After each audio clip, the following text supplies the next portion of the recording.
விஜய் வந்துட்டான் பாரு, இவருக்கு லேசா இல்ல, உச்சண்டலேருந்து உள்ளங்கால் வரைக்கும் நடுங்குறாரு. எப்படிங்கிறாரு? நடுங்குது. எங்க ஒரே குளிரு, பயம். எப்ப பாரு விஜயை விமர்சிக்கிறதுக்கு இவருக்கு என்ன அருகதை தகுதி இருக்கு? அவன் வரான் வரல, உனக்கு அது தேவையில்லை. இப்போ நான் கூட நாளைக்கு எங்கே வேணாலும் வரலாம். வசதி வாய்ப்பு அது அப்பாற்பட்டது. எனக்கு ஒரு இந்த 100 பேர் நீங்கள் ஓட்டு போட மாட்டீங்களா? பார்ட்டிக்கு போடுவீங்களா போட மாட்டீங்களா? அவன் அதை மாதிரி வரான்.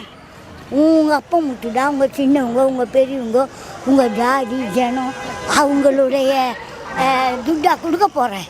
அவன் திறமை. என்னால் முடியுன்றான். முடியாதுன்றதுக்கு நீ யார்? முடியாத நீயே டெய் அடிச்சுன்னு, கலர் அடிச்சுன்னு, மேக்கப் பண்ணின்னு அப்படி வந்து நிற்கிற.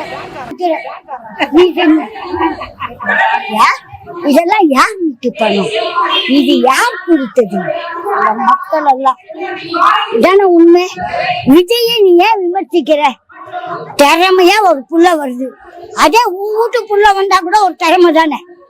விஜய பார்த்து இவனுக்கு ஒரே சலசலப்பு, கிளுகிழுப்பு. விஜய் நினைச்சாலுமே நைட்ல இவர் தூங்க மாட்டாரு. இவங்க குடும்பம் விஜய் என்னைக்கு வந்தாரோ அதுல இருந்து இவங்க தூங்கல. விஜய் நல்லா தூங்குறான், விஜய் நல்லா நடக்குது. அவர் ஆர்ப்பாட்டத்துல 51 குறுக்கிடான். நீயே குறுக்க பிறந்தவன், நீ நெடுக்க பிறந்திருந்தா இத்தனை கேஸ் போட மாட்டேன். அவன் 1.5 கோடி கட்ட தயார்.